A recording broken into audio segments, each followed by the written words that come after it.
supposed to do with this?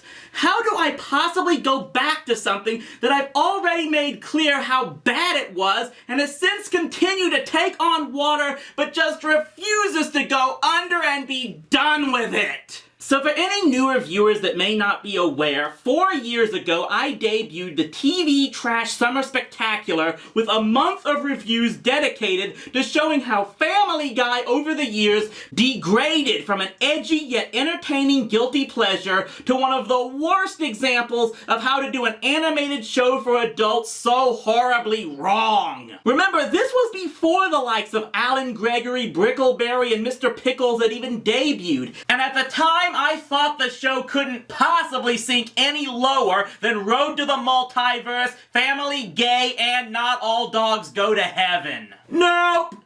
I didn't think it was humanly possible, but somehow in the years since posting those videos, Family Guy has somehow managed to get even worse. This show has gone past hitting rock bottom. We are talking about digging through rock bottom all the way to the Earth's core, continuing the rest of the way to China, going back and digging another hole all the way back to the other side, and repeating the process so many times the planet should look like Swiss cheese. The show is so bad now that there is an online theory that the creators are actually trying to get it canceled by producing such crap. But they'll never succeed because Family Guy has somehow managed to become both types of Fox shows. The one that gets canceled too soon and the one that has been dragged on way past its shelf life. And by now, it really doesn't matter who's responsible. Seth MacFarlane, Wellesley Wild, all that matters is that the show itself has flat out given up on any significance other than trying to piss off as many people as possible without being funny or having any type of point whatsoever. It's become the new Drawn Together. And yes, I do hope to get to that show one day as well, but one turn at a time.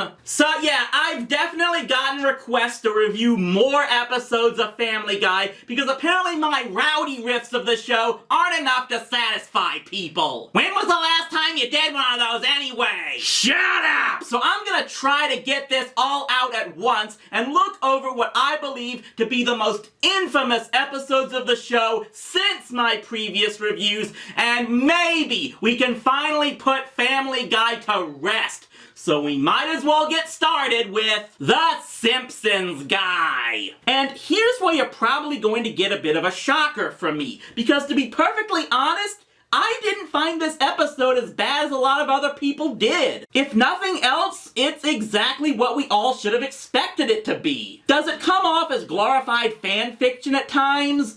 Yeah, but a crossover like this is always going to be fan fiction in some regard. Should we expect more than that from a major network TV show? Usually, yes, but in this particular case, I don't know what else anyone could have been expecting. It's a crossover between two comedies that have always relied heavily on ludicrous scenarios, and that's pretty much what this was. With Simpsorama, you knew there was going to be some type of sci-fi related adventure because that's part of what Futurama was all about. With this, we should have known there would be deconstruction of both shows and one side going after the other at some point, along with trying to shoehorn in as many characters, not just from these two shows, but the rest of Fox's animation lineup as well. Maybe turning the second part into one big Homer versus Peter fight was a little much, but with all the Superman versus Batman and Superman versus Goku arguments I've heard on the internet, I've seen worse. It was a stupid story,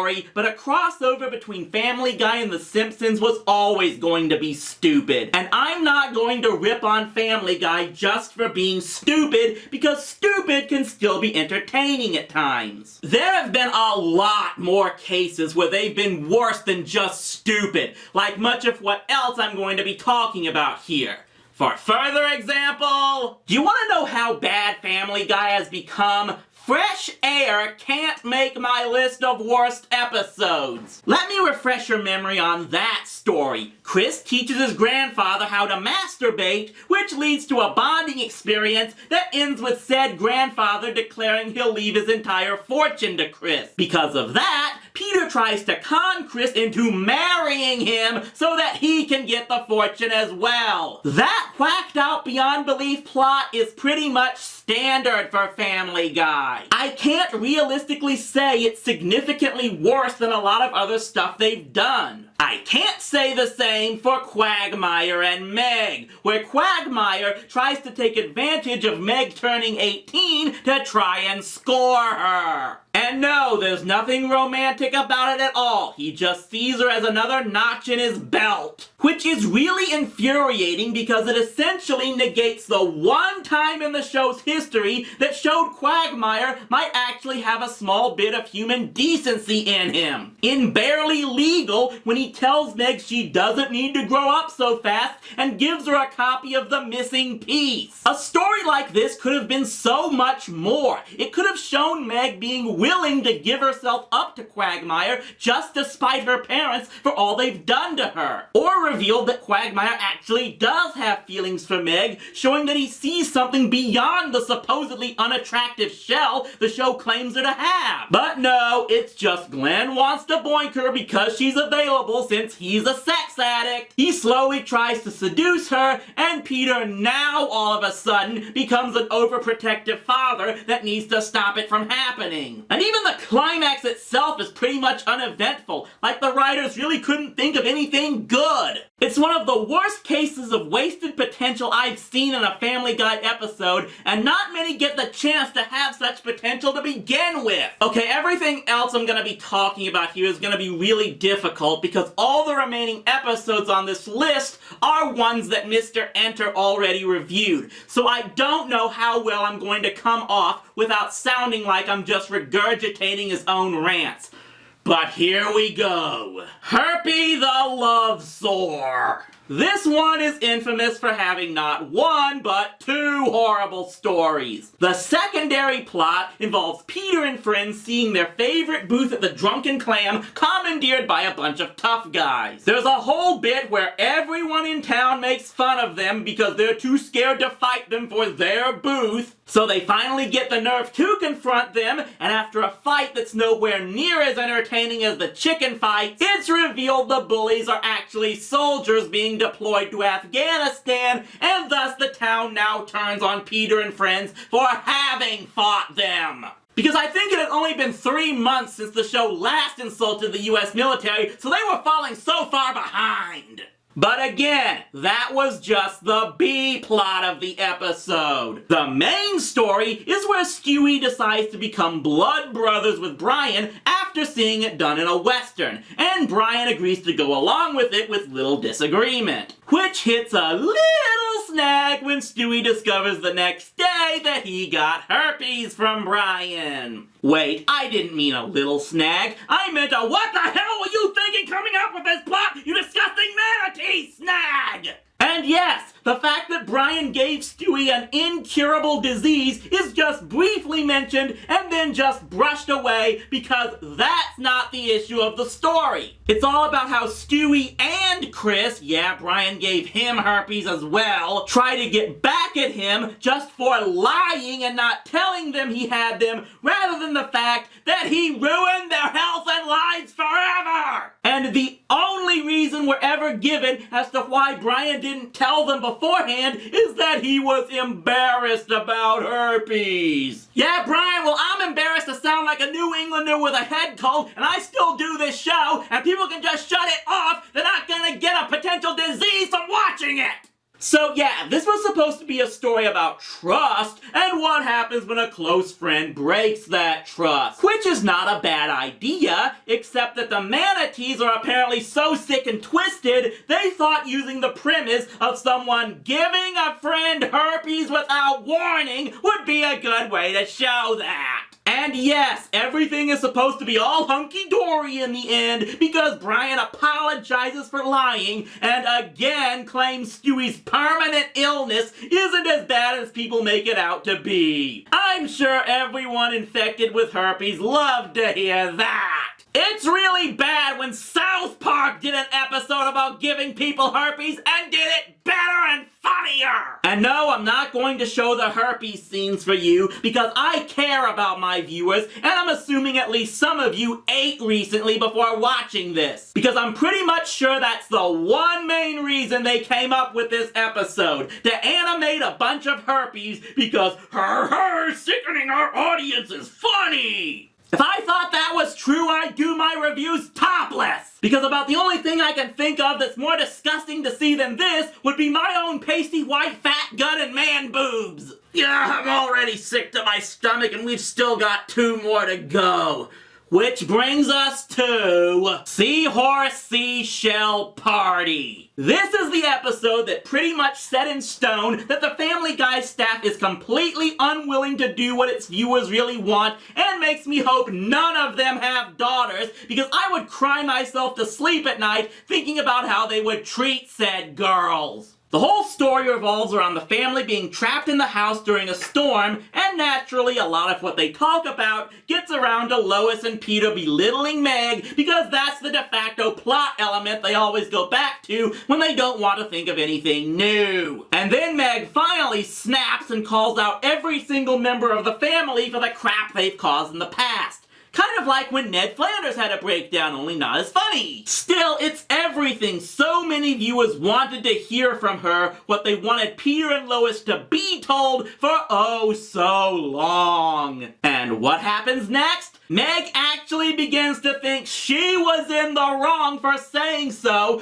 because apparently the rest of the family needs her as a target in order to remain civil to each other. And she actually apologizes to them. So many levels of what the hell even? Why didn't the creators just show a big-ass middle finger pointed at the viewers for as long as one of their bad Conway Twitty cutaways? Yeah, I know there was no way Meg was going to stop being the butt monkey after this episode no matter what. But even if they had shown Peter and Lois give a half-assed apology and vow to do better that we know will never come to pass because status quo is God and all that crap, it at least would have been something to make the viewers feel good towards the character they want to see something good happen to more than anyone else. This? I'm gonna say it. This is borderline victim blaming. Yes, it's just a TV character, but it still shows someone who has been the target of some form of abuse relenting to the fact that her apparent purpose in life is to be abused. Maybe not physical abuse, but abuse nonetheless.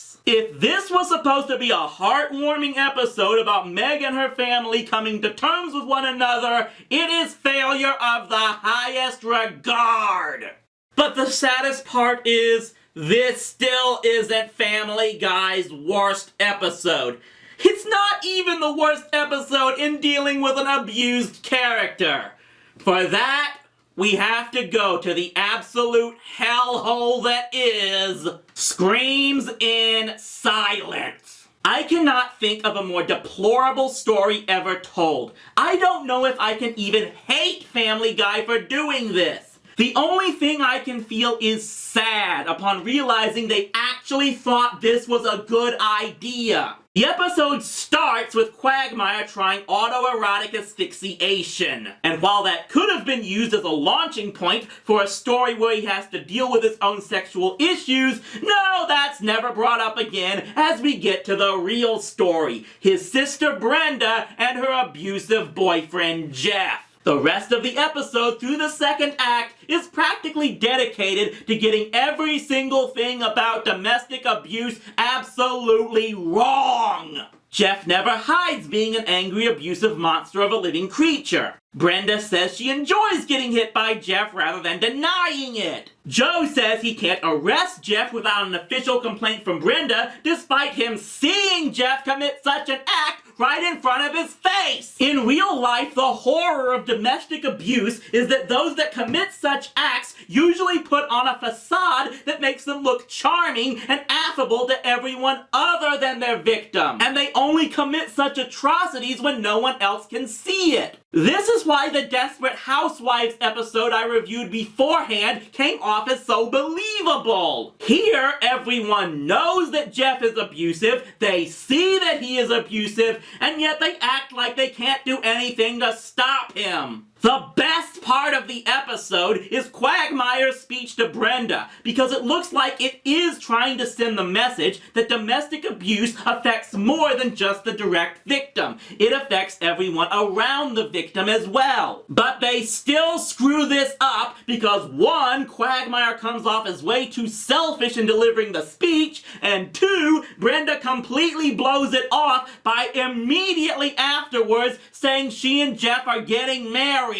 So now Peter and friends decide the only way to save Brenda is to kill Jeff. Yes, the show has gone full-on Veronica Mars in saying the law is useless, so we have to break it to get true justice. Even though every single thing the story does to try and show the law as being powerless is a fraud. And of course, when they tell Brenda afterwards that Jeff is dead, she breaks down crying and that's all, folks!